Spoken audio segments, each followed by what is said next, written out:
Well, welcome everybody to another Customer Spotlight webinar. I'm actually joined today with Austin with Cerner. Austin is the team lead, technical solutions leader, enterprise events for Cerner Corporation. I think it's awesome. So welcome, Austin. How you doing, man? Good. Thank you for having me today. Yeah, absolutely.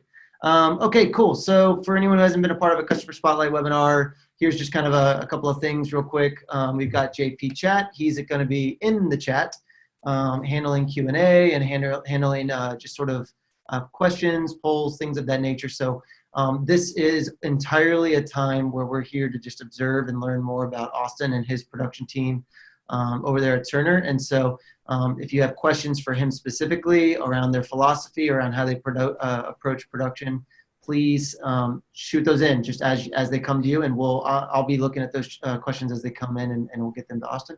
Also, if you have questions around show flow or technically how his team is using show flow, just sort of day in and day out inside of his events and their productions, send those in ahead of time as well too. Don't feel like you have to wait until we get there. Well, that's it. I think just to kind of get us going a little bit, I think some people who are joining here today, Austin, we've had a range of different people on Spotlights. Some have actually been more like game and sort of sports teams and franchises.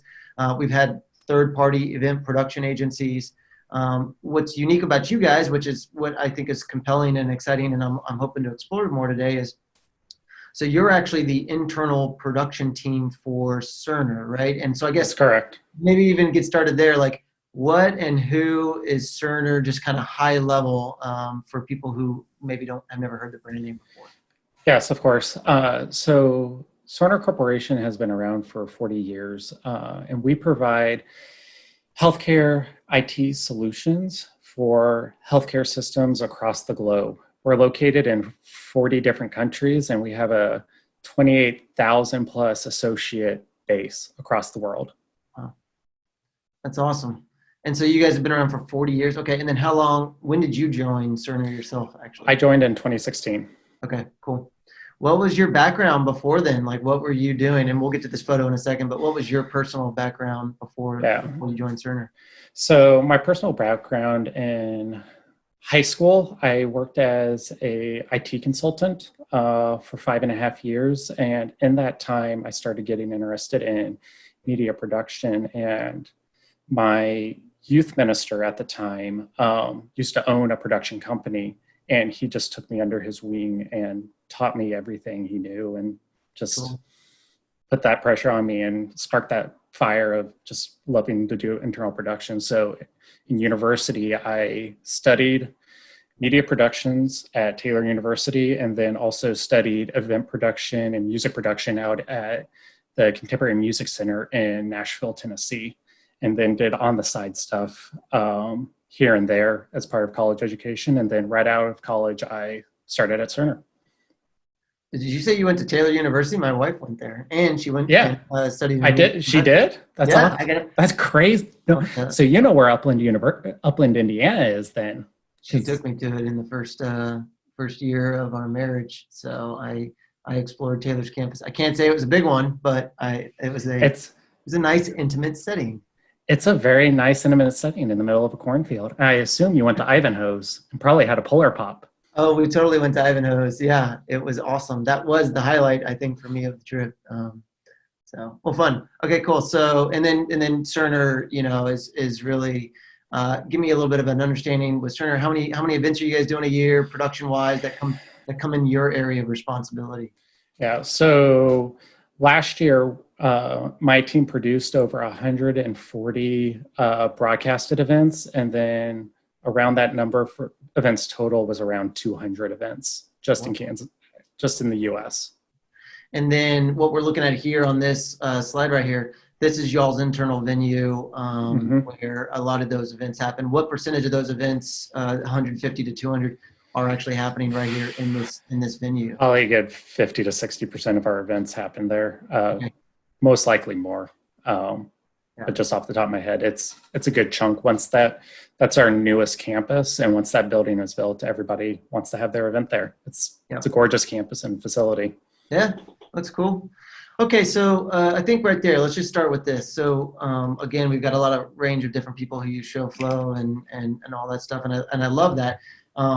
So you guys are really an example of a production team that has sort of come out of a need and a desire by your upper higher ups, the company as a whole, the leadership there. They want to be able to produce a higher quality sort of meeting than just kind of circling up the chairs, right? But they don't necessarily all elevate to an external event where you might bring in a third-party event production company or whatever. It doesn't mean they won't, but it just Yeah. these are events that you guys are really deeming as internal, and so then your production team kind of comes into play at that point. How far out are you getting a chance to even prepare for this? For an event out of those 100 or 50 or 60 events that might be in this internal venue. That's a great question. So for an example of our all associate meeting that happens every single quarter, we know that in a year in advance. And we know that's going to be happening one time every single quarter straight after earnings calls for us. Most of the time we're finding out events about a month ahead of time, maybe 2 months. It just depends on the size and scale of what the event owners want to do. Gotcha. Okay. And then so for this venue in here in particular, have you kind of like built, okay, it looks like you have, so yeah, have you built out kind of permanent AV that's sort of in the venue, or do you bring this in every single week? So we leverage what internal AV that was built in the room as possible. So this whole space, you can fit about 650 people in the ballroom, but the air walls drop down and become 6 divisible rooms. So everything, when we're in our big 600 person space or in our 350 person space, it's all set up on the fly for the back of house production. And then we plug into the projectors that are in the room, the sound system that's in the room. All the staging is brought in. So. And then your team, like how big is your team, and is it made up of like, would you call it like producers, or is it mostly just engineers? Kind of what's the makeup of the production team? It's kind of a mix of both roles of producer and engineer, mainly. Their title is engineers, but it's kind of a mix of both roles. On my team right now, I have 4 people. So 3 in Kansas City and 1 in our Malvern campus. And then with our larger scale events, I rely on my cohort, Anthony Whelan, to help from his team's perspective. So when they're not on the road traveling for client events, they're also coming in and assisting my team in producing these shows. So it's a team partnership from a technical perspective. And then are you, and we'll get into this more, but obviously ShowFlow's a part of this. Is that like kind of where does it sit? I don't think we see it in these photos, but where does ShowFlow usually sit, real estate wise, and what you've got here? So when we're leveraging ShowFlow for our events, ShowFlow is sitting on my device as I'm calling on the show, and then my associates' devices. So they'll pull it up on their laptop, the digital copy, and then follow along. Cool. And then are you actually show calling during the show? Is that kind of, okay, cool. Awesome. Depending on the show, yes. How did you find ShowFlow? What was the kind of like impetus that got you going and brought you even into our website, I guess? Yeah. So our founder and CEO passed away in 2017. And when the new CEO was hired, he wanted to go toward this quarterly town hall perspective. And we wanted to produce it internally. So we had the need for having to run a show document, because originally it was, for our shows, it was a bunch of Excel documents and Word documents spread around every which way and direction.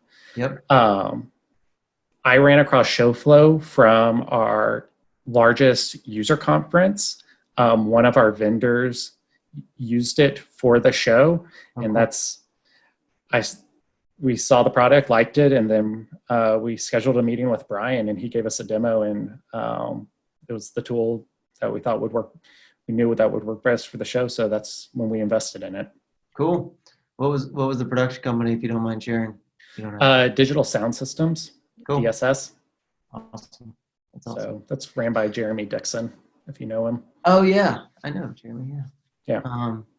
Well, cool. So, okay, things are changing. Obviously, it's impacted all parts of the industry and Cerner for sure. And we're not even in terms of the business role that Cerner has in that, but in terms of how it's impacted and kind of crashed into your world. I think that you guys already were doing this idea of like a hybrid event a little bit. And I think that's the image we're looking at here. Mm-hmm. And now you and a lot of just almost everybody is fully virtual event. But yeah, just walk us through kind of your journey on how you are already exploring hybrid events, remote audiences mixed with, sort of in-venue audiences. And then now, like, what's your current look like? How are you guys handling events currently right now? Yep. So in the past, most of our events that we would broadcast would be a one-to-many sort. Mhm. So the executive would be talking to a bunch of people in the room, and then everybody on the remote end would just be passively watching. Not a ton of interaction would be happening just because that's where we were at with the technology.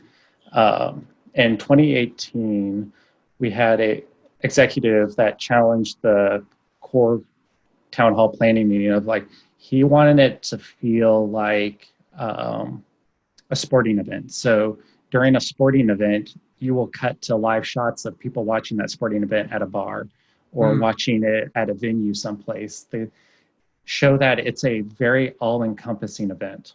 Mm-hmm. So when we got that challenge, we landed on the vMix call solution as the easiest solution for anybody. If we said, you log in with a web browser, here's your code, share your webcam, you're good to go. So then we started bringing in remote audiences from around the globe.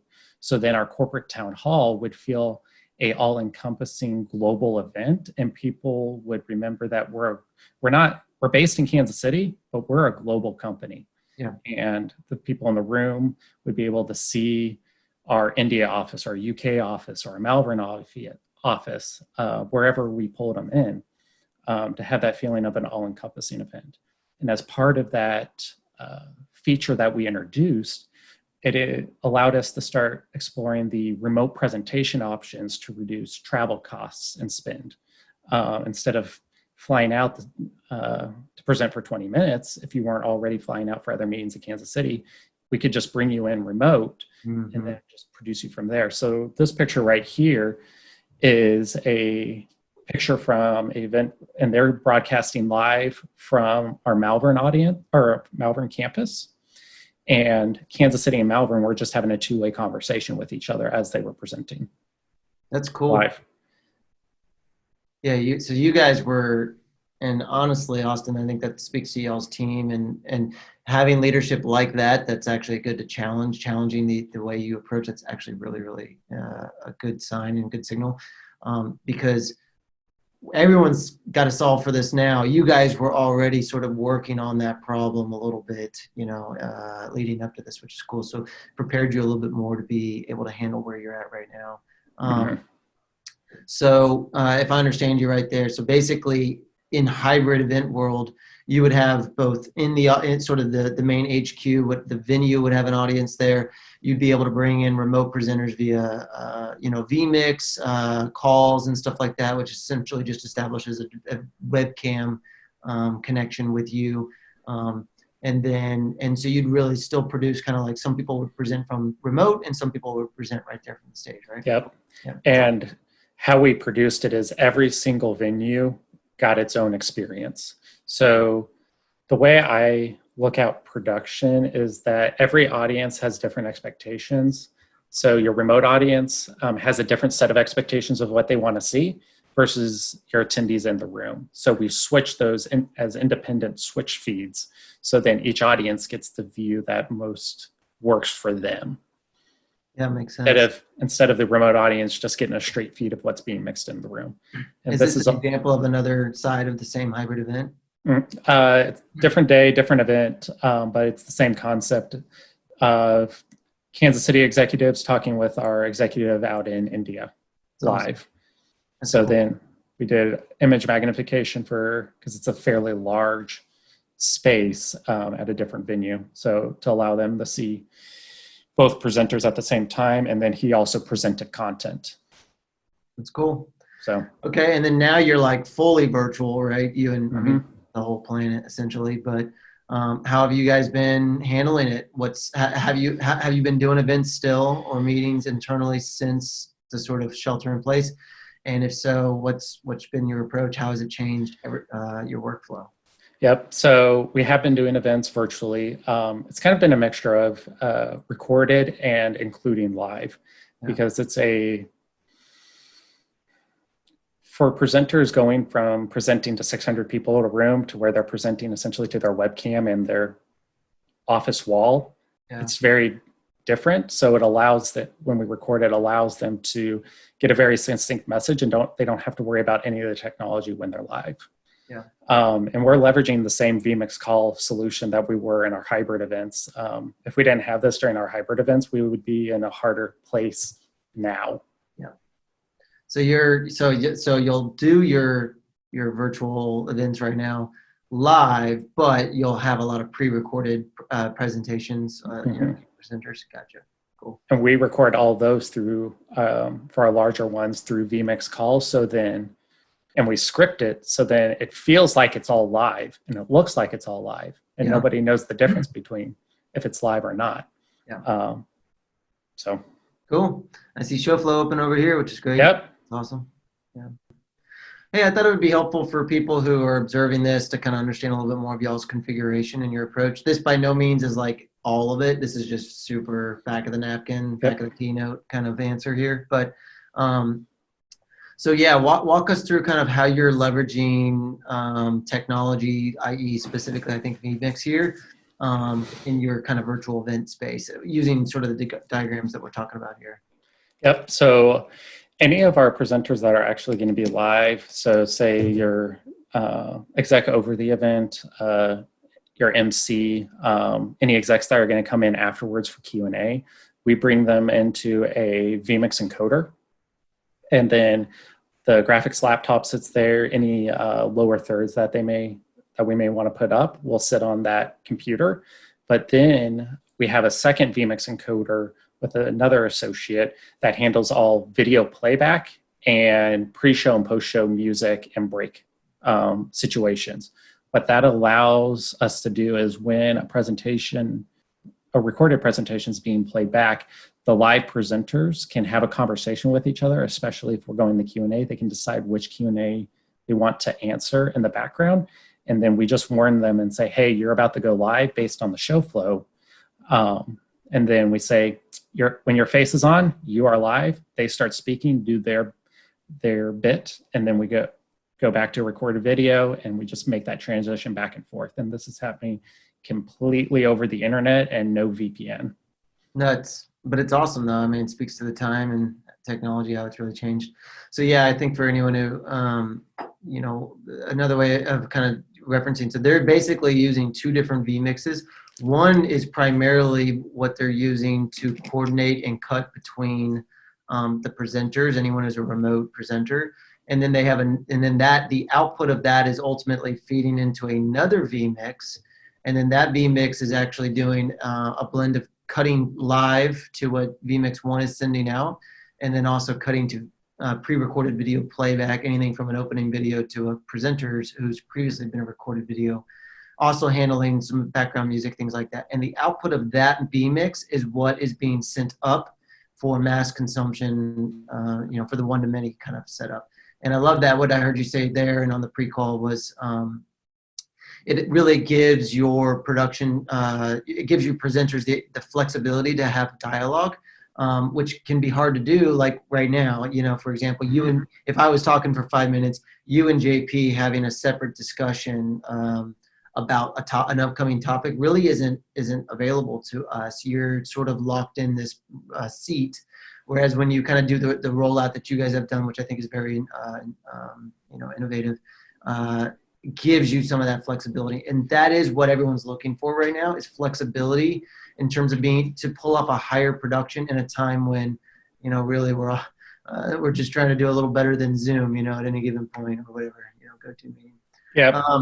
And that's what my team's trying to do, is we want to provide anything my team is involved with. We want to provide a higher quality production than what somebody would see on a Microsoft Teams or Yeah. Zoom or whatever platform you want to decide, because everybody's on there, and the messages that we're producing and providing to the associate base or our client base are messages they need to hear, and we don't really want them to tone it out. So it needs to look and feel different than what most people's norms are right now. That's it, man. I agree, and so that's awesome. Okay, cool. Real quick before we switch into the software, but a couple of fun like little tools that you guys use routine day in and day out. You've mentioned vMix, that's for virtual software switcher, essentially. Cut between cameras, cut between audio, things of that nature. Stream Deck, how are you using Stream Deck? So I use my Stream Deck to actually control show flow and have a clock in front of me and control my key light that I have in front of me. Nice. So I program the macro to go forward and back. So I like the feeling of those buttons better than just hitting a space bar. Yeah. So I just have that button, and I always have a little clock right above my go button. So if I'm ever looking down away from the show flow, which I rarely am, I always know what time it is. So I can count down wherever I need to. Oh, so you have a clock like occupying the button, the graphical interfaces. Oh, that's awesome. That's cool. Yeah. So it allows me to always know what time it is, and it has your normal analog ticker. So then I can count, do my countdown if I'm not looking at the countdown on the show flow. Cool. So no matter where, I have some place I can reference time. Nice. That's what I need. Yeah. And then you guys are basically using obviously a blend of different converters, but you guys are big decimators and Blackmagic design. Is that right? That's kind of your go-to for conversion gear and things of that nature. Are you bringing a lot of HDMI sources in and mapping them as webcams? Have you been using that as a workflow at all? So when we were in our hybrid events, yes. So we would bring our cameras, like the example at the Malvern campus would come in via HDMI to USB converter or SDI, and then fed that into a web browser. When we're on hybrid events, we're mostly working at SDI workflow as much as possible. And then all of our presentation sources are HDMI. So cool. Another example of the Stream Deck is we use it to control our Blackmagic, the switchers. So then all the presets are there and allows us to control it via companion. Cool. So well, it's awesome, man. Well, thanks for sharing and walking us through all that. So I think right now let's take a dive into ShowFlow and just kind of take a closer peek over there. I'm going to pull it up while we're talking about it.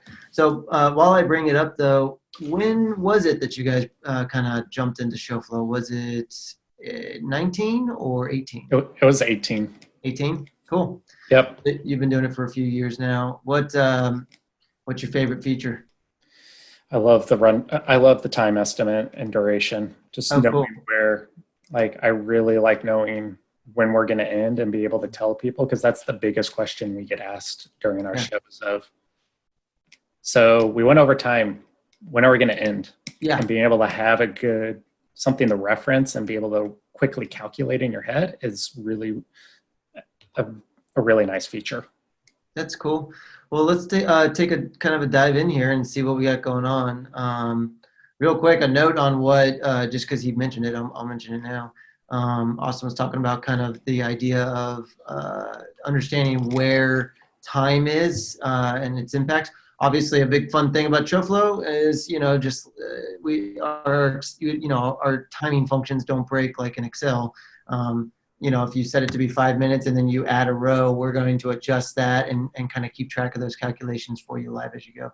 And then a feature that we just rolled out and that Austin and his team have requested early access to is the idea of over-under, which is a fun one. So if anyone's got any questions around that, you can. But that basically also is a way so that you can kind of track and get a sense of what you are over or under and an estimate on the end of the day, things of that nature when your show might end. Cool. So, all right, let's talk about it. Let's go around the bases here a little bit and kind of look at what your particular rundown looks like. This one was for a hybrid show, it looks like. And let's start with kind of like how do you kind of format it with your different columns? You've got audio, video. Kind of walk me through some of your columns. Yeah, so I I separate it by each specific role. So A1 and A2 will share the audio role because from in a corporate event that we handle, there's not a lot of like crazy audio cues that we're doing. It's mostly who has what mic and make sure that mic is on. Yeah. So we put in the labeling of the mics, and the mics that are labeled in there are the same way they're labeled in our mixing console. Cool. And then if there are any walk-up stingers or VOs that need to be played, we'll place it in there. It doesn't take too much clutter to do that. So from a video perspective, it's what are we showing on the screens? Are we showing a slide deck or are we showing a video? Yep. That's how we use that column. And if there's a specific detail of a certain slide we need to be on, we'll put that detail in there. Got it. Lighting. Many of our lights across our campuses are pretty basic. We don't do too many fancy things with our lighting, but if we need to go, when we go to video, we'll go to dark, we'll turn off the lights off and we'll turn them back on just so we know what those preset numbers are. And they're all labeled by whatever they were called when they were programmed. Cool. The broadcast, we'll put in, I let my broadcast engineer make his own artistic decisions on how he wants to best switch it for our remote audience. I let him make those calls, and he'll mainly be talking to the camera ops in the situations that we don't have a V2 camera director. Yep. And so this is like in a hybrid event, you're using Blackmagic maybe for the venue screens, but then like maybe a vMix or something like that for the online audience, or how does it work? So for in the venue, it's either a Blackmagic switcher or a Roland switcher, depending on the size of it. If it's a smaller, like 4-input event, we'll just use a Roland. They're really nice packages, but when we get onto a larger scale, we use the Blackmagic switcher, and then anything that is going out to the broadcast side is using our vMix encoders. Cool, nice. And then you got your video presets, which will probably a mixture of what, Blackmagic presets and vMix presets, huh? It's just Blackmagic presets. Okay, gotcha, cool. All right, and then just kind of like, obviously you guys are using a lot of colors that represent different things. You know, are you primarily the one who's building out the rundown? Is that right, Austin? Okay, cool. I'm primarily building out the rundown in collaboration with our corporate meetings and events planners, because it's any event that we do at Cerner, it's a teamwork effort to make it happen, because there's a lot with any event, those on the call, it's a teamwork effort to make it happen. There's a lot of moving parts. So I'll start the run a show, and then if they need to add anything into it, they can.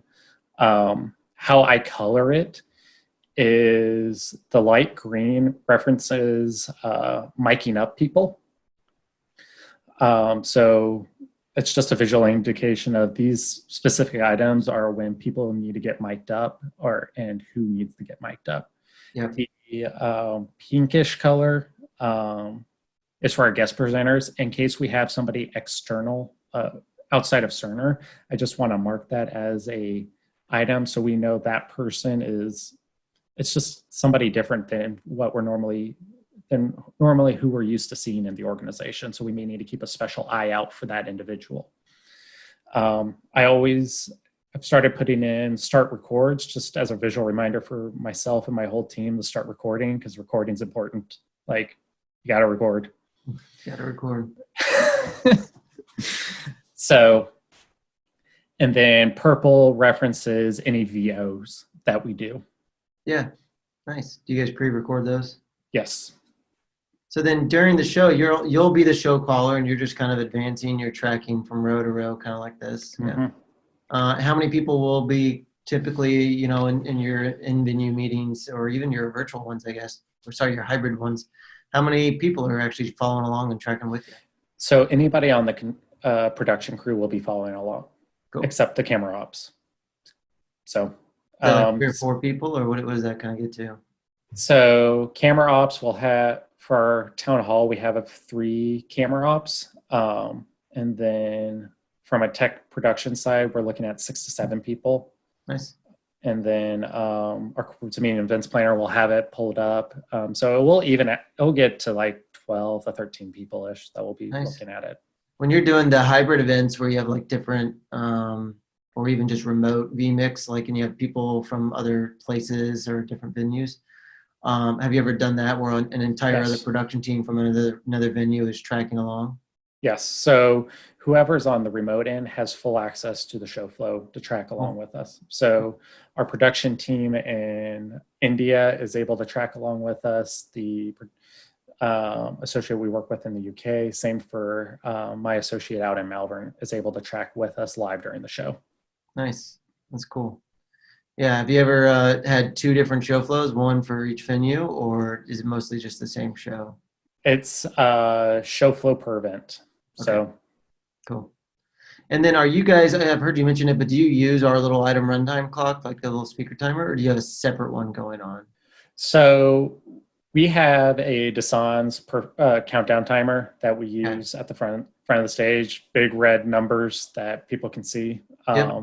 And we always run 2 of them. So then for our larger shows, we'll have one at the front of the stage that is counting down the overall show, but we'll essentially, or we'll tie the second one up to our tripod, to our camera that's within eye level view. So as the execs looking at that camera, they also see how much time they have left right in front of them. Yep. Or how much time they've gone over. That's cool. Well, okay. So then just kind of looking around and just kind of seeing some of your layouts. Obviously, you guys are driving as much as you can, your crew members to be in show flow. But sometimes maybe when you have, presenters or someone else who might want to print out, you guys are you are printing out sometimes. Is that right?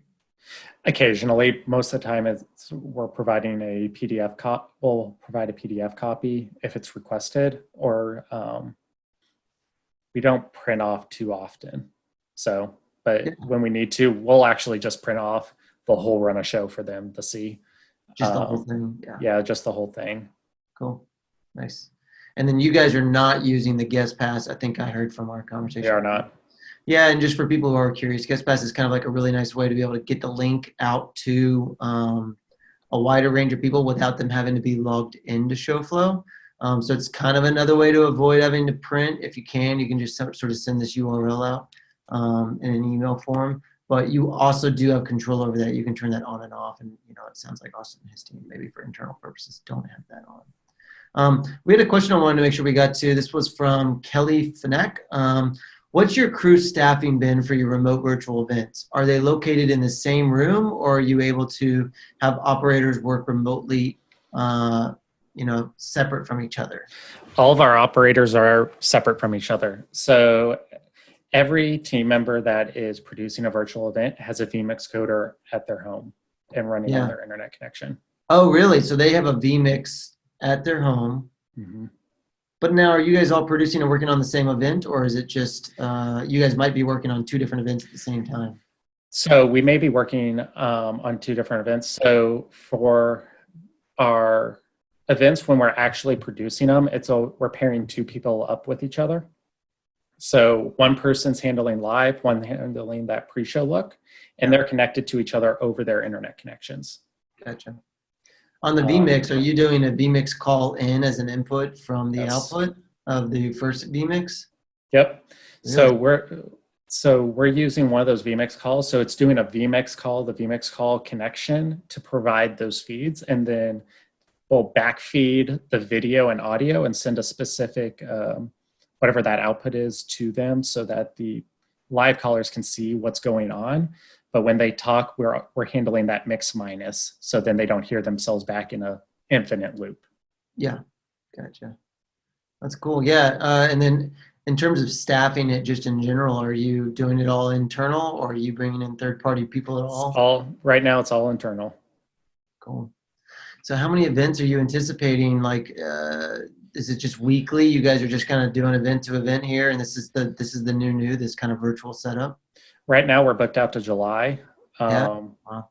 but it's really, we're just playing it by ear. It's with this new environment we're in, like everybody else, we're just playing by ear and just seeing what the future holds. So there's a lot of unknowns. So Yeah. Well, I think what you guys are doing is you're really kind of, well, I said it before, you're on the front end. You were already solving some of these problems when you were, challenging yourselves to do more of the hybrid setup. But we're hearing from groups like Microsoft or Facebook. They've already signaled publicly that they're not doing events till the end of 2021.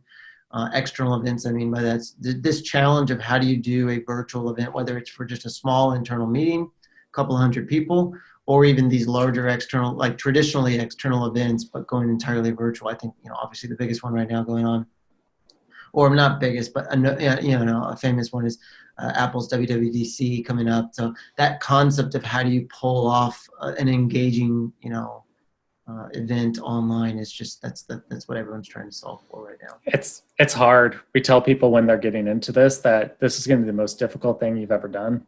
Yeah. Like it's a mind shift, and it's a lot more difficult than trying to do what we're traditionally used to of producing events in person. So Yeah, a question that came in too was that the timestamps column is set to visible on the screen. I think maybe referencing one like this. Do you guys use the timestamp column often? we do. So we'll use the timestamp column, and then post event, we'll just export it out. So then we can see post event where if we lost or gained time during the event, so we can learn for the next one. So yeah, that's an interesting workflow we don't highlight too much, but it's available for anyone who uses ShowFlow. It's basically right here, any one of your columns, but just pick one.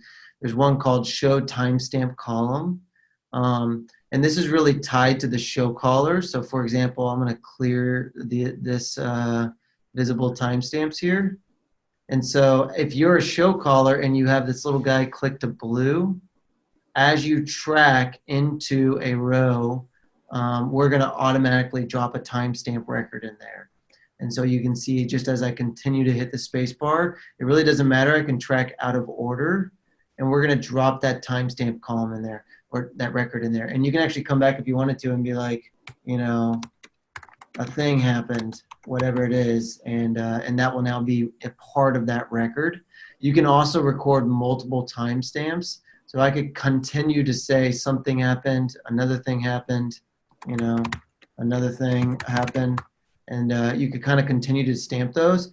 And then if you click the bottom left corner here, we're actually going to bring up your history of those timestamps and any of the notes associated.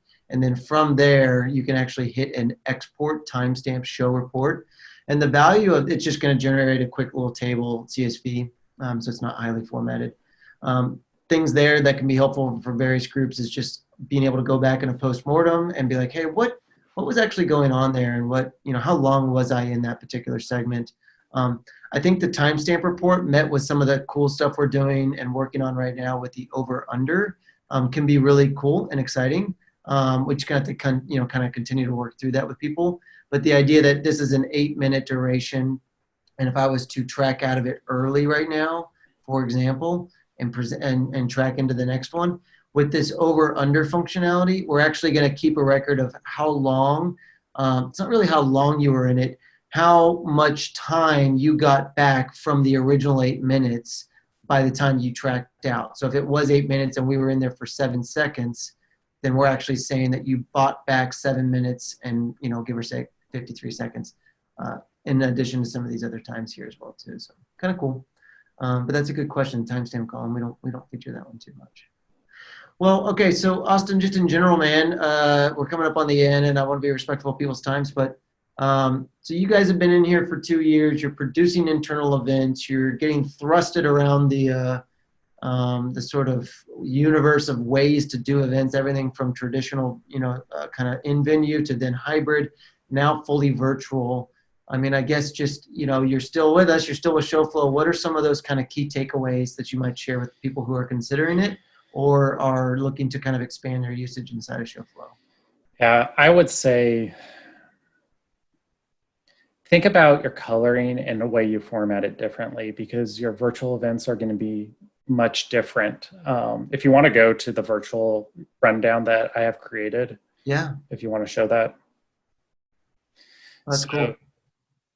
How we approached it with 2 associates being at each location is that we used a color by each location. So it's a visual representation of where are we within the KC metro area as we're switching the show live.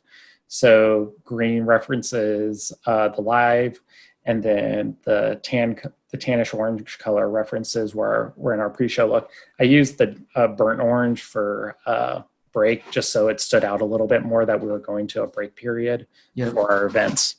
But you don't need as many columns, just because you don't have as much input and many inputs hitting you as you normally would for a show. It's somebody's webcam audio and mic. It's about it. And then we'll do, for Q&A, we'll do green. And what I try to signify where Q&A lands as different, more title columns for the show, because it's a new change in the run. Yeah, I love that. I always encourage people to use title rows to actually represent more of a visual breaking change from the sort of previous section of cues. And so I think that's great. Well, dude, man, I really just I've enjoyed getting to observe and see more about their workflow and how Cerner's approaching this. I think the organization is forward leaning in this, which is great. You don't have to necessarily pull off full-on ESPN broadcast, but having a target and an aim to produce a show that's engaging and doesn't, as you might have said earlier, I think, Austin, people are quick to tune out. To do that, you have to leverage a variety of different tools. Some of those tools are, more magic trick kind of stuff, with graphical overlays and fun, exciting kind of ways to stimulate the visual program feed that people are observing. Other tools are things that just really help streamline your workflow, right? Help you to, whether that's vMix via the remote presenter call, or ShowFlow, and just kind of having everybody be on the same page and using the tracking feature. So I think you guys are way ahead of the curve, and I'm excited to check back in with you guys maybe in a year or two and learn more about kind of how you guys have continued to lead, not only us, but other people on how to handle these virtual events. So dude, you're awesome. I appreciate it, Austin. Thank you so much. And for anyone who's got any questions, you can reach out to us via the blue chat and we can connect you with Austin directly. And then if you have any, otherwise we'll be making this video present and available for everybody as well on our website.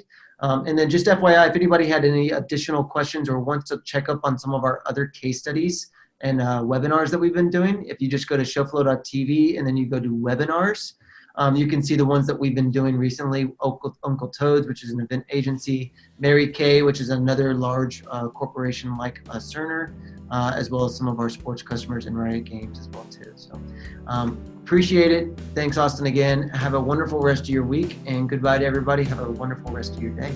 Thanks. Thank you. Thank you for your time.